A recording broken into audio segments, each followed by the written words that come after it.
philosophers ask the same questions. In all times, in all places, for all men, the mysteries remain. What is life? What is death? From whence do we come and where do we go? The ignorant, barbaric savage bows to the sun and says, "Behold, God." Whereas we, sophisticated, civilized, consider the sun as energy expressed in formulae and equations. But do we really know any more about the sun than he does? Okay, Georgie, the case is closed. No, Captain Prescott, the case is still wide open. But we got the killer. We don't have the killer. 100 people saw him pick up that knife and stab her with it. He didn't do it. Not only did 100 people see him do it, he also admits he did it. I still say he didn't do it. Are you telling me that 101 people are crazy? I don't care what they saw. He did not kill his wife. Okay. I'll go along with it. Who did? The high priest of the Wolf Clan. Is that right? Who is this high priest? I don't know. Oh, so you don't know. Do you maybe know where we could find him? You can't find him. That's impossible. Oh? Is it? Why? He's been dead for maybe 1,000 years. But he's your killer, Captain.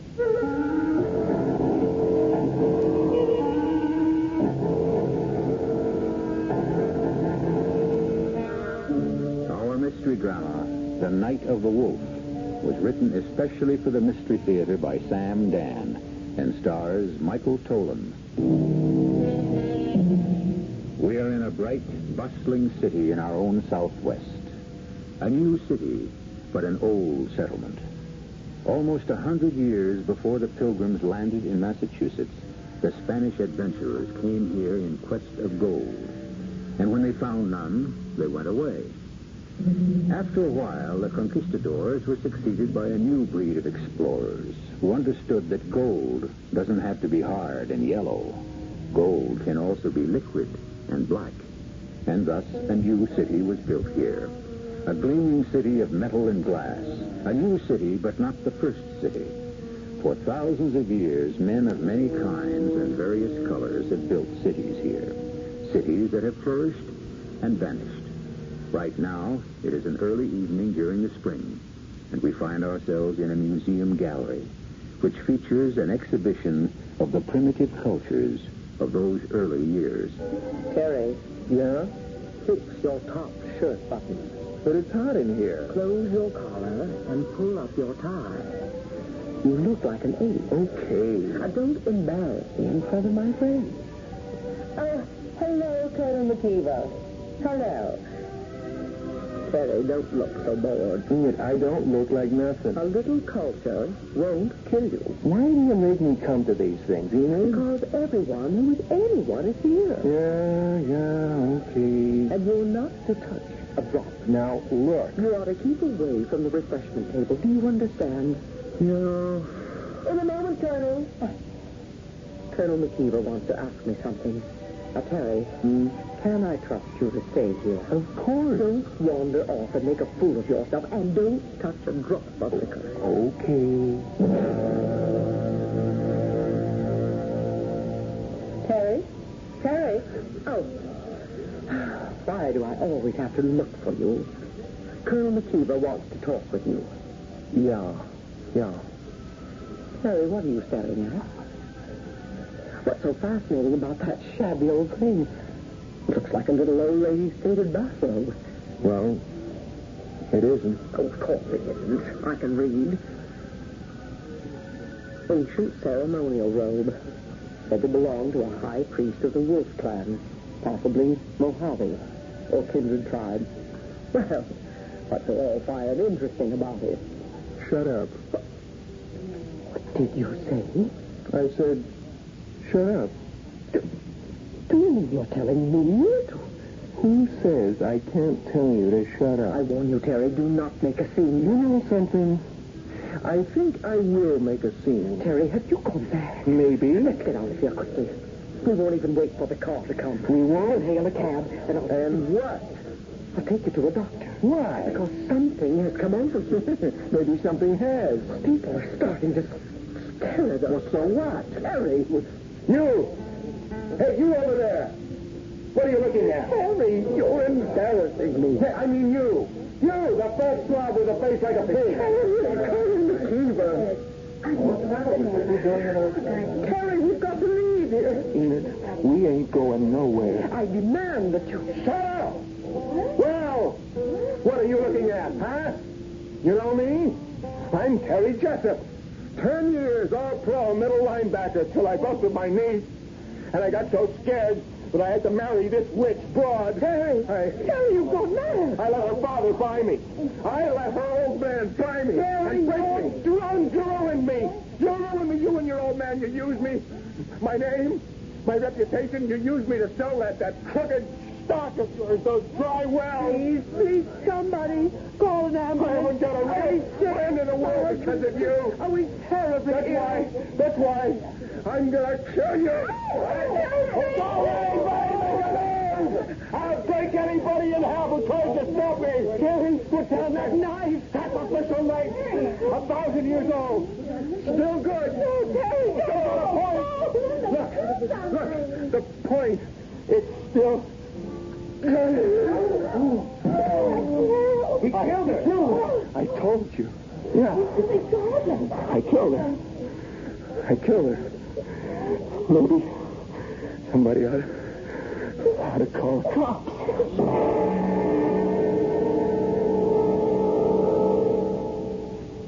I don't know why, Lieutenant. I don't know. Just answer this. How long have you wanted to do it? Well, I never wanted to do it.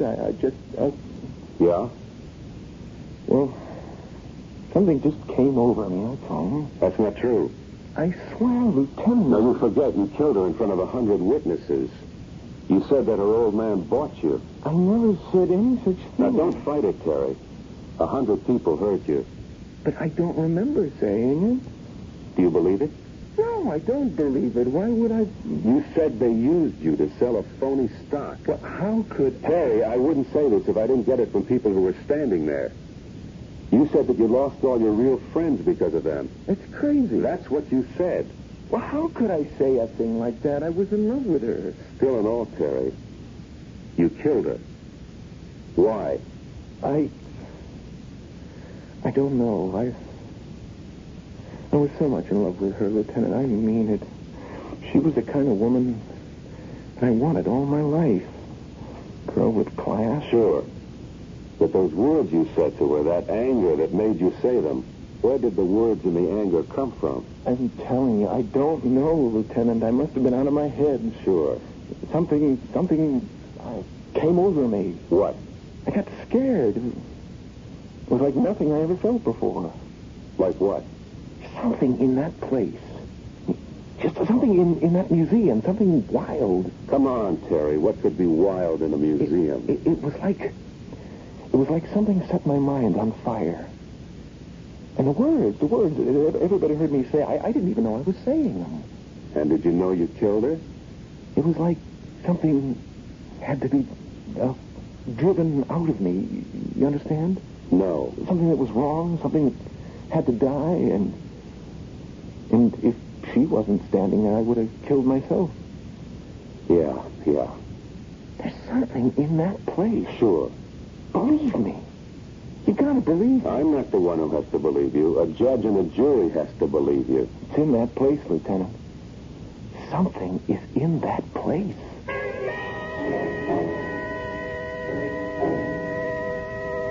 Now, Miss Atkins, you were here last night. You saw what happened.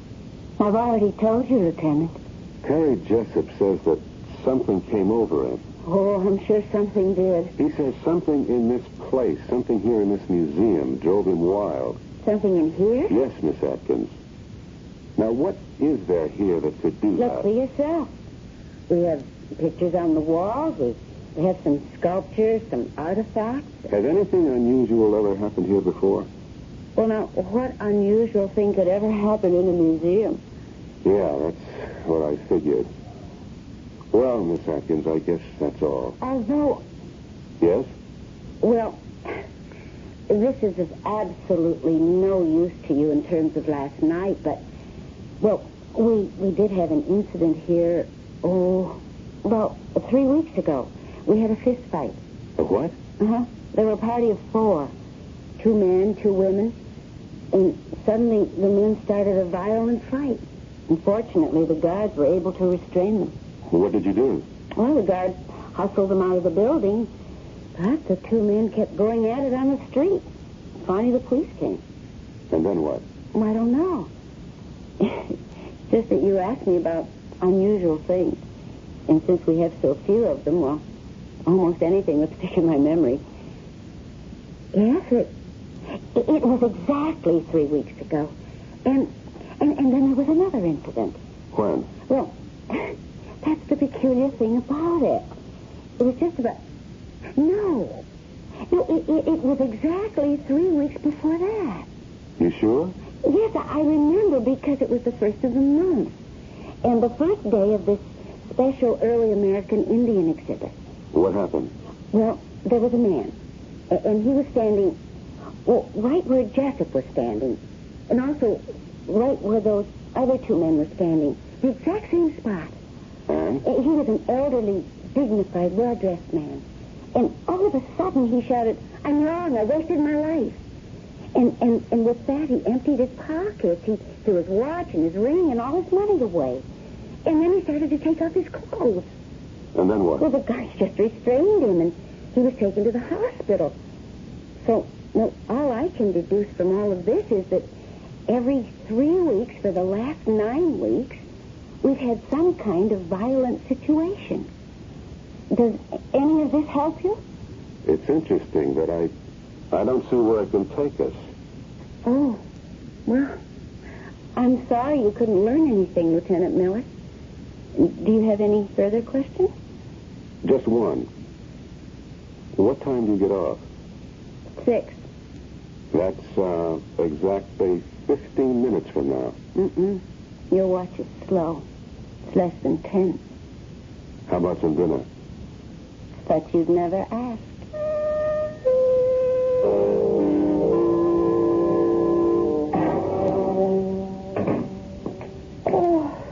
Georgie?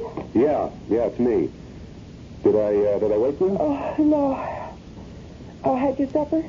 Yeah. What did you eat? Oh, I don't know. I just grabbed this sandwich on the run. Oh, you shouldn't do that, Georgie. You've got to have a balanced diet. That's why I like you to eat at home when I can make sure. Okay, Myra. Did you put the money in the checking account? Georgie, you got to talk to Jerry. He won't do his homework, and the teacher sent home another note. Jenny has to see an orthodontist, I think. Okay. I'll take care of everything. When? Starting Sunday, I get 3 days off. No, but you never take your time I off. can't just walk off in the middle of a case, Myra. Where were you tonight? Where was I tonight? Where do you think I was tonight? I was with some beautiful blonde. We had cocktails and dinner. Then we went dancing afterwards at a nightclub. And then we wound up the evening in a bachelor pad. I'm sorry, Georgie. Oh, I know it sounds like I'm nagging you all the time, but there's just too much for me to do around here. All by myself. I know. But, honey, once I make captain, you'll see everything will be okay. You used to say that before you made lieutenant. Yeah, but just wait. Everything will work out. Sure, I know it will. I'll tell you what. I'll make us a snack, and we can sit up and talk. Now, honey, I'm beat. It's been a long, long day, and I got to get an early start in the morning. You understand? Sure, Georgie. I understand.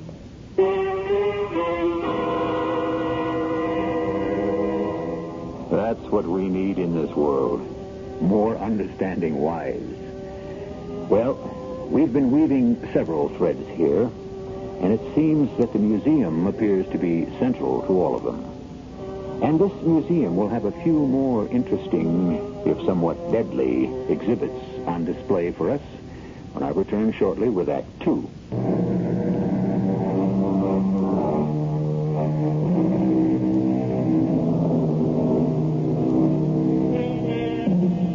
The other night, Terry Jessup, an ex-football player who was considered to be, for all his size, a rather calm and gentle person, suddenly went berserk and murdered his wife. This came as a surprise for two reasons. First, everyone had always assumed that he worshipped her. Second, he killed her in a museum, of all places. You going to be home for supper, Georgie? I don't know, Myra. I'll have to call you. Why don't I just figure you won't be, as usual? That might be best. Promise me you'll eat. Sure. Honey, you're at the age where a man can start to get all kinds of things wrong if he doesn't watch himself. I'll take care of myself, Myra. Look, honey, I know you got the kids all day in the house, but, But what? It's just how it works out. You've got your job. I have to put up with it. Well, that's just it. You say you have to put up with it. Well, I do, don't I? Like these other men in this neighborhood, they have jobs out at 9, home at 5, Saturday and Sunday off. And that's it. Well, you knew I didn't have that kind of job when you married me. You knew what life would be like on the force. I also knew some 9 to 5 cops. Yes, and you knew I wasn't one of them. Honey, I just wish you didn't have to work so hard. But I like to work hard. You know your problem? I don't have a problem. You should develop some interests. I've got plenty to do around here. No, I mean away from here. Something that you do for yourself. So you can also develop as a person. Georgie, all I asked you was if you were coming home for supper. I'll try. Look, if we eat early, maybe you can help me paint the floor of the basement. Oh, honey, and the cold water faucet in the downstairs tub has to be fixed. Look, I'll tell you what. You make a list of all that stuff, and I'll take care of it. You know, Georgie, you never talk to me about your work. Maybe that's what's wrong with us. I didn't think there was anything wrong with us.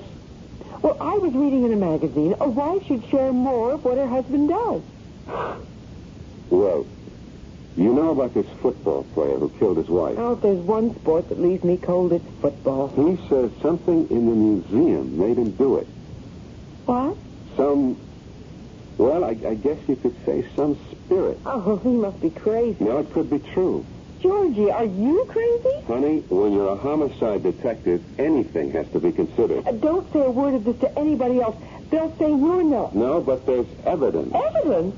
How can there be evidence? Other people. Look, you can find nuts anywhere who will... Oh, honey, on your way home tonight, pick up a gallon of deck paint. Get a light gray, will you, dear? Don't forget. No, I won't forget.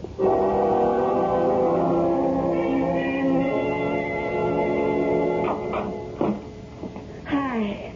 Hello, Polly. You busy? Swamped. Maybe I better come back another time. Oh, you do that. I shouldn't be here, Polly. I won't say a word. We agreed last night it mustn't go anywhere. Oh, yes, we agreed. But last night would have to be the end of it. I know.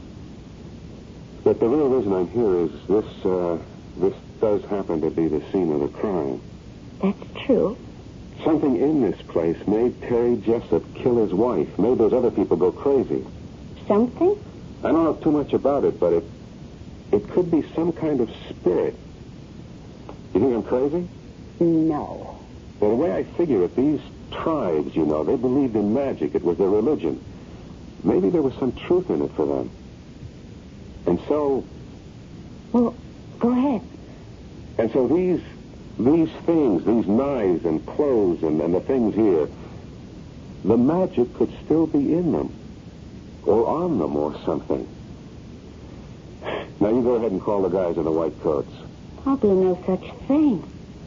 I always believed in that myself. But you're educated. So are you. I don't have the books. You don't need the books. Come here. Polly,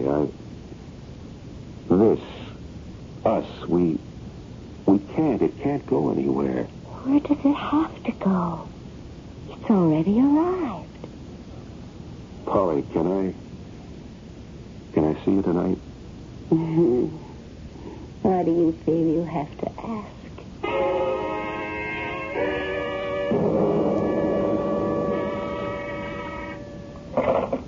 Captain Prescott. Oh. Yeah, I'll see him. Morning, Georgie. Sit down. Listen, Prescott, why am I being assigned to the Kenilworth thing? Because it's a good live murder and just a job for a smart detective like you. But I'm still with the museum killing. What is it with you? Jessup is already in the cooler waiting for his trial. It's gone past. But we have to find out why he did it. No, that's going to be for the psychiatrist to rumble about. What a field day those birds are going to have. Look, I'm running down an angle. Yeah? At the museum. Yeah. I know her name, too. Polly Atkins. What are you talking about? Come on, Georgie. Everybody knows about it. Everybody except Myra, maybe.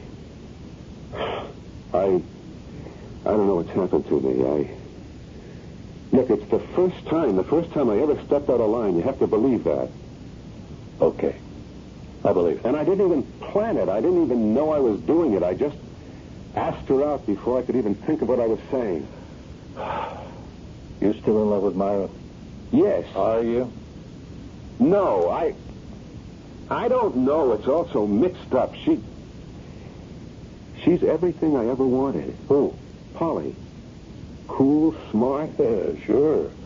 She doesn't have to worry about running a house and taking care of kids. I know all that, but I just have to have her, Prescott, that's all. Where does it lead? Nowhere. It's just free and easy and relaxed. Where does it lead, Georgie? I told you, nowhere. That's not good enough for you. There are guys who can waltz in and out of these things with one dame after another. Not you. Listen, Prescott. Georgie, a thing like this is going to rip you apart. I told you, it's just laughs. You don't have that kind of humor. Break up with her. I can't. So it is serious.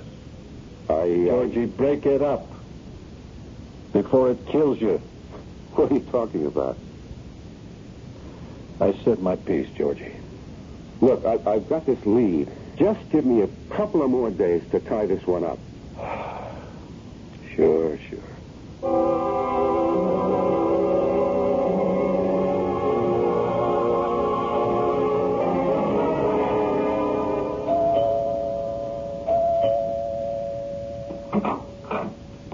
Yes? Mrs. Stanley Howarth? Yes, but not for long, Brown Eyes. I've already had the papers served on big-hearted Stanley. I'm a police officer. Oh? Well, do come in. Your husband, Mr. Stanley Howarth. Do we have to talk about him? About a month ago, you, your husband, and another couple, a Mr. and Mrs. Andrew Seeley, Yeah, that's another great pair. were in the Museum of Indian Art. I still don't know whose bright idea that was. Suddenly, your husband and Mr. Seeley started swinging at each other. Why? Why? Yes. Well, I don't know. Did anything happen that would have created a fight? They just couldn't start swinging at each other for no reason at all. Well, the truth is, neither of them's a great intellect, if you know what I mean. Could you just tell me everything that happened while you were in that museum? You got a one-track mind. Well, let's see. I don't know why we went there. But Betty Seeley said, let's go for laughs. Shows you where she is. So we wander around, the whole thing's a drag, and I say, Stanley, let's take off, and he says, shut up. Why? Stanley's a man of few words, and those are two of them. Well, anyhow, everybody's saying to Stanley, let's go, but he's just standing there, staring at this thing that looks like a bathrobe. A bathrobe? Well, no, it ain't a bathrobe. It's one of those old Indian robes, and he's staring at it like he's hypnotized. Yes. So, Andy Seeley puts his hand on Stanley's arm and says, let's go. And Stanley pushes him away and says, you're the one who ruined my life, and account of you, I'm a crook today. Well, what did he mean by that? Well, Stanley and Andy, they're partners. And they put together deals, and all I can say is they never lose money. Then what? Oh, I never seen Stanley so mad. Or Andy either. Each accused the other guy of dragging them down. You know what I mean? I don't know what got into either of them. And they started slugging. I mean, they'd have killed each other. Well, it took the museum guards and the cops. I know. They were booked and then released on bond. What happened later? These two crazy guys, these two nuts, they actually gave away all their money. What? Well, fortunately, I got some of Stanley's in my name. But they spent days in the office investigating worthy causes. And they just got rid of all they owned. Could I see your husband? Yeah, sure. If you want to go to India to look for him. He went to India? Well, was it India or Africa? I don't know. Might have been South America. Why? To do good work. Can you tie a thing like that? Any wonder I want to ditch him? Well, thank you very much, Mrs. Howard. Anytime. Now that you know the way, don't be a stranger.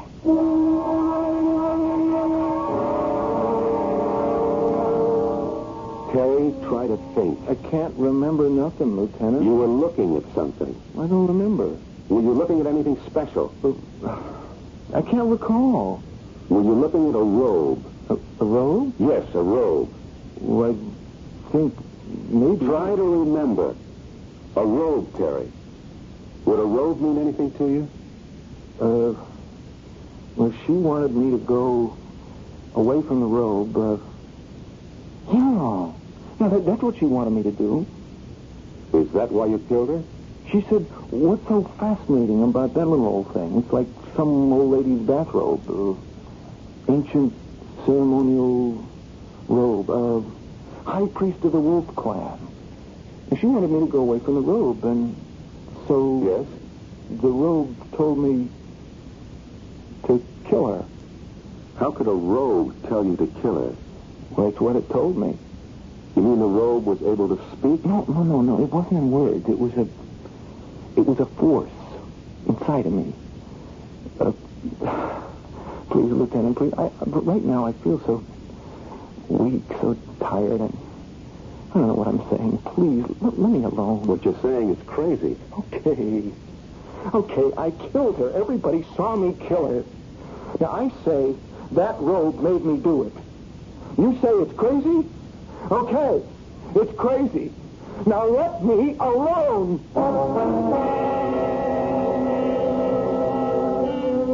What does science have to say on the subject?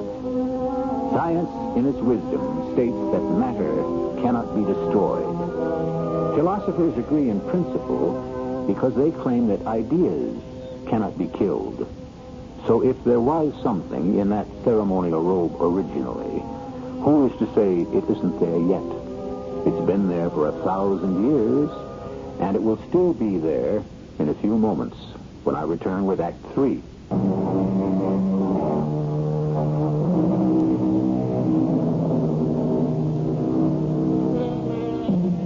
All cities are built on the ruins of others. And so what we have is not something that is brand new, but usually is just another layer. And if we dig into the ground, we find the things of those people who have come and gone before our time.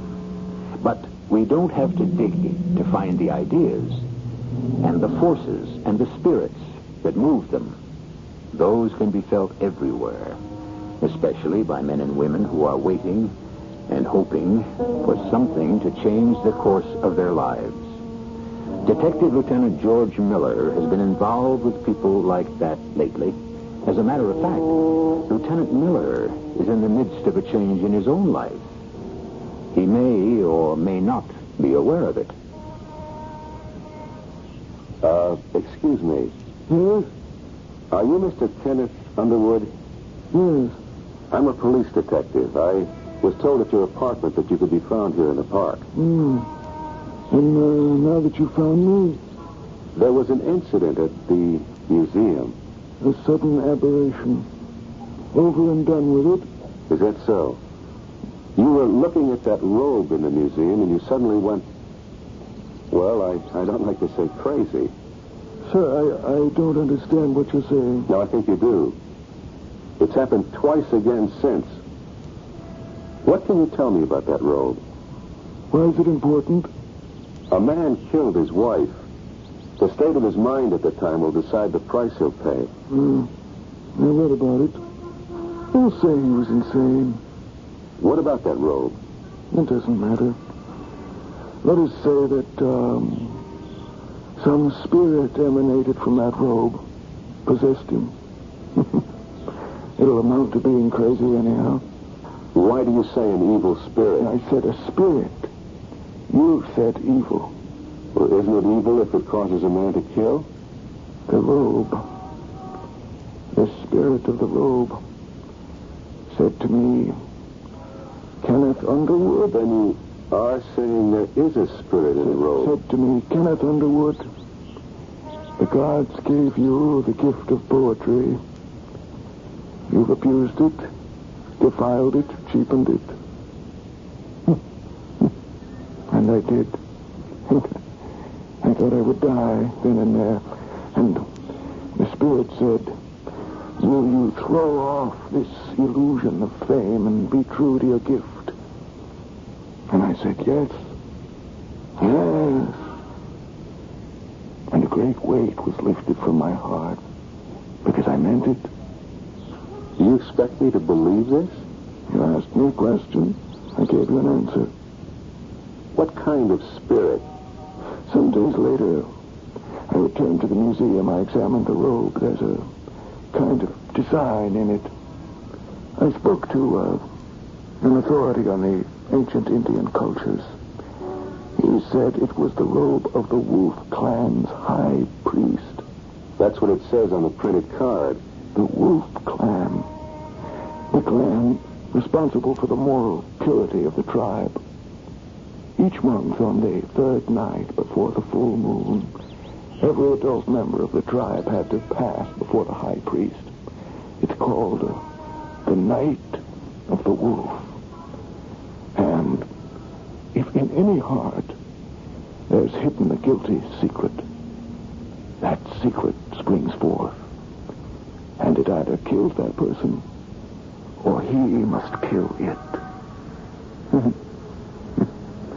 I killed mine. And so I survived. Going along with this, how do you account for those other two incidents? Pure coincidence. People happened to be standing next to the robe on that particular night. I read about them in the paper. The two men, they killed their guilty secret. What about Terry Jessup? The football player. He couldn't kill his... He couldn't leave his wife. Okay? In his agony, he murdered her. Do you expect me to believe this? That's your option. But a week from next Monday, it will once again be 3 nights before the full moon. If you have a guilty secret, Lieutenant, I wouldn't advise you to stand near that robe. Not on the night of the wolf.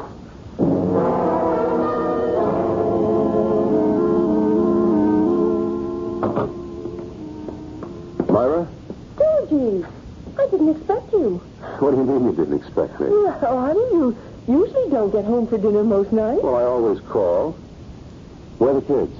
Oh, well, you know, Tuesday's Jerry's night for the Cub Scouts. And Ginny's sleeping over at a friend's tonight. I didn't prepare anything. That's okay. You want to go out and eat? Well, no. Okay, then. Let's just spend a quiet evening at home. We're entitled to it. I don't know if I can, honey. Why? What's the matter? Well, you said I should get myself an interest. I did. What do you mean? I took a bowling. Oh, well, that's great. Yes, we have a neighborhood league here.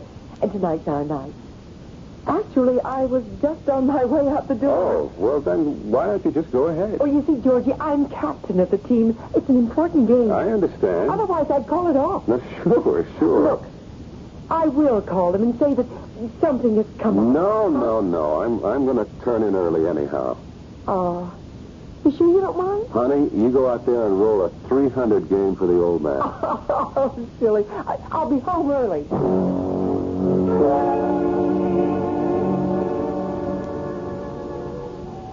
A glass of wine, George?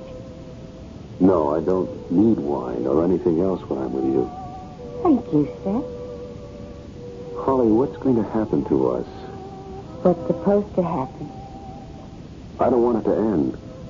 I don't want it to end either. So it won't end. Yes, of course, one of us changes his mind, and then, well, that's it. Something's bothering you, George? No. Well, every now and then I can't help feeling what we're doing is wrong. What we're doing happens to be what we both want to be doing. But people don't just have the right to do what they want to do. Why not? Why not? Well, because. Yes? Because? You know something? When I'm with you, I feel anything is possible. I mean, I'm not stuck in a rut. I just feel free. Is that bad? I don't know why. Half the time I don't understand what you're saying. Half the time I don't understand what I'm saying either. And you're not the best-looking dame I ever saw. Oh, thank you. This is your night for gracious compliments. But I just can't seem to get along without you. So? Why fight? Who's fighting it? You are. Every minute. From that very first minute I saw you. I just decided I'm going to quit fighting it. Starting when? Starting right now. I'll show you. I believe you.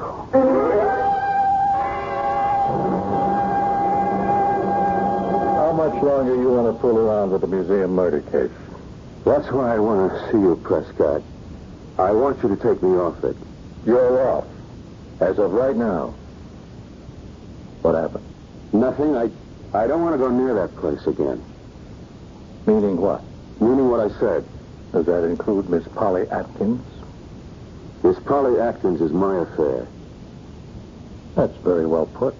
Look, what have you got for me to work on? What I've got for you is 1 week's sick leave. Sick leave? You better take it. Why? You look terrible. I never felt better in my life. Don't hand me that, George. This thing with Polly it's killing you. Are you out of your mind? Down deep. You're hurting yourself. Badly. Because this thing, it's wrong. Who says it's wrong? Everything you were taught to believe since the day you were born says it's wrong. That doesn't make it so. It makes it so for you. Don't you think I'm trying? I say I'll never see her again.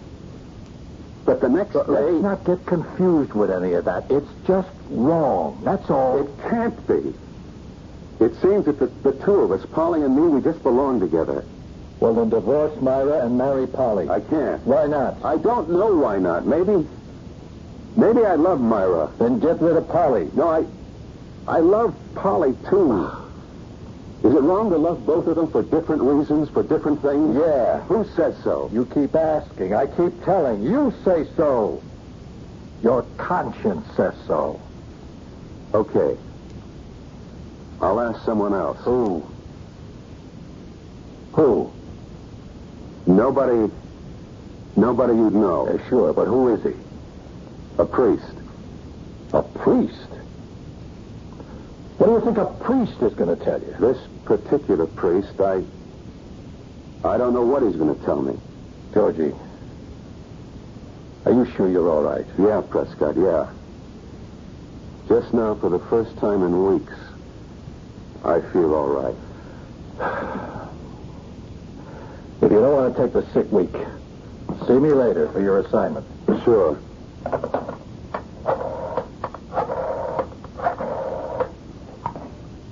This is Lieutenant Miller of the police department. I want some weather information, please. What will be the third night this month before the full moon? I have to know exactly.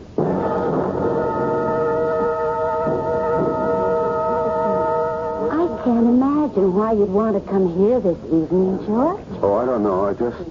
I just want to see the exhibit again. Well, I'd think you'd seen all you wanted of it this past month. Well, I never really looked at things before. Did you call Captain Prescott? Yeah. Now, why do you want him to be here? Did he say he'd come? He should be here in a minute. Well, why do you want him? I may need him. For what? Maybe for nothing. I hope for nothing. Georgie! What's this all about? Oh, Prescott, I'd like you to meet Miss Atkins. Oh, we met on the phone. How do you do? Now, Georgie, what do you want me to see? I want to show you a robe. A robe? Yes. Right there. That moth-eaten looking thing? What's the point? It belongs to the priest. The one I said I was going to see. Miss Atkins, you know what Georgie is talking about? The robe of the high priest of the Wolf Clan. George, you pale. Something the matter? Polly, do you believe with all your heart that you and I, we two, we're right? I believe it, George. I believe it. But Don't say any more. Prescott, have you got anything to hide? Anything on your conscience? Everybody's got something on his conscience. No, I'm talking about something wrong that's vital to your life. Georgie, I don't like the way you look. You don't feel a terrible pain in your head? Georgie. You don't feel a tightness? It's so tight in your chest. I think we better call a doctor. Your whole body's not on fire? On fire? Oh, then you're safe. It's me. telephone for... No, don't go. Don't. George, all she wants to do... No, I won't give her up. I won't. I can't, no matter what you say. I won't give her up. I'll kill her first. I'll kill myself. George, put that knife back. It's the same knife that other man used. George, I won't give her up. I love her. Wait a minute. No, no, I have to kill her. It's the order of the high priest. George, drop it. Drop it. I have to. I have to.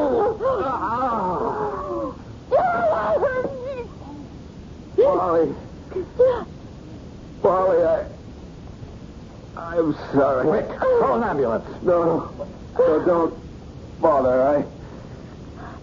The high priest, he said, funny, he said, drive her out of your heart, even if it kills you. I drove you out of my heart, and now I have no heart at all.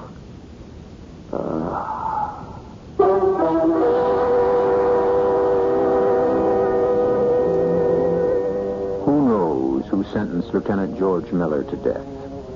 A conscience, which everyone has? A sudden heart attack, which anyone can get? Or was it the verdict of the high priest of the ancient Wolf Clan? I'll be back shortly.